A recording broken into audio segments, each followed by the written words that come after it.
only going to work on the skirt to the couture jacket that I have here that I made in Silk Faille.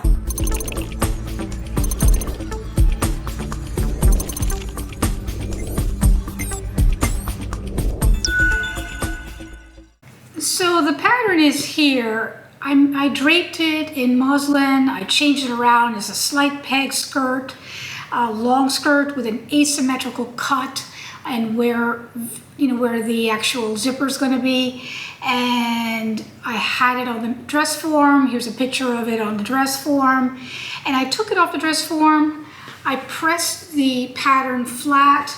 And it's been so long, guys, with the fabric, and this is the Silk Faille, that I don't know which side is up. Now, Silk Faille is not a satin, but it has a satin type of texture to it.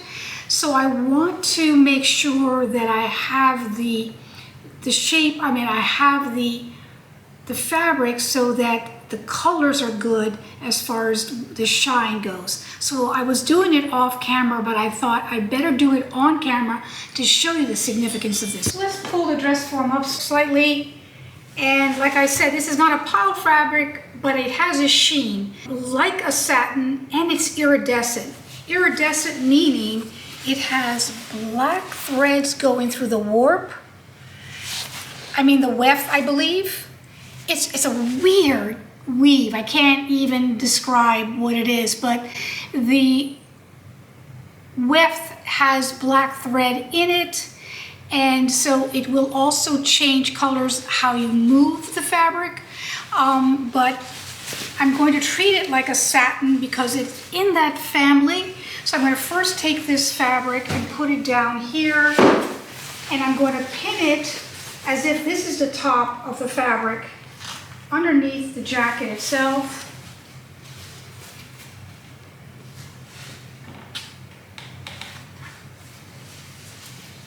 Then I'm going to look behind the light to see if it is the same this way. It actually looks pretty good. Now let me take it off.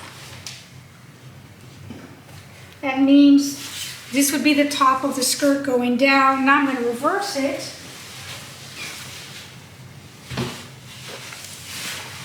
Put it on these stools. See if I can get this dress form down a bit more. All the way down.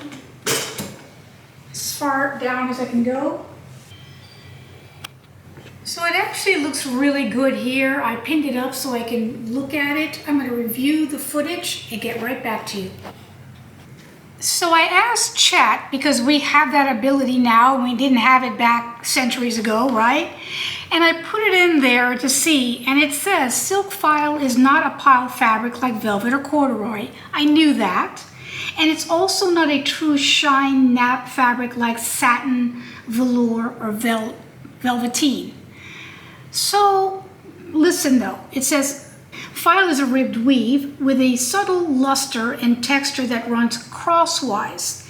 It does not have a pile of fibers sticking up from the surface, so it technically doesn't have the nap in the traditional sense. Because of the ribbed weave and the way it reflects light, you may notice a slight shading difference if pieces are cut in a different direction.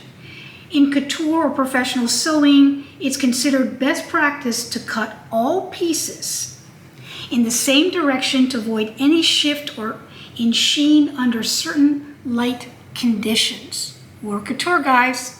Rule of thumb, velvet, velveteen, corduroy must be cut in one direction because it's considered a pile. Satin, charmeuse, shantung, Faille should be cut in one direction, subtle shine, texture, differences. So for Silk Faille, while it's not technically a pile, you should treat it like a directional sensitive fabric and cut all pieces the same way. Now the next question is whether I'm going to have to cut this skirt doubled with self fabric, or I'm going to have enough of the Bemberg lining to cut it out of. Here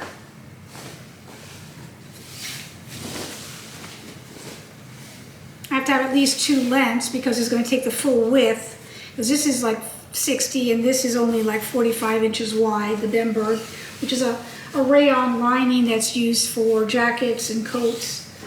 And I have some more of the horsehair for the inside waistband yoke. So let's see that. At this point, I'm going to cut just 1 layer of the actual skirt because I want to kind of baste it together and make sure the fit is good before I cut in silk fabric, I believe, the inside of this peg skirt. I do have enough of the Bemberg lining, but I think I'm going to do it this way first. On the muslin, I pulled the grain, so I have the actual lengthwise grain that is necessary to lay this out.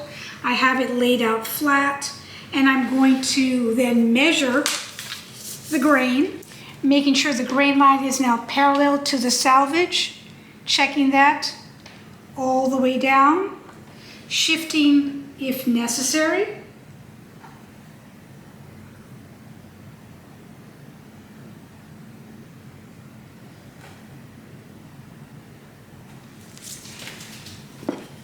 Weighing it down, and then cutting the pieces out.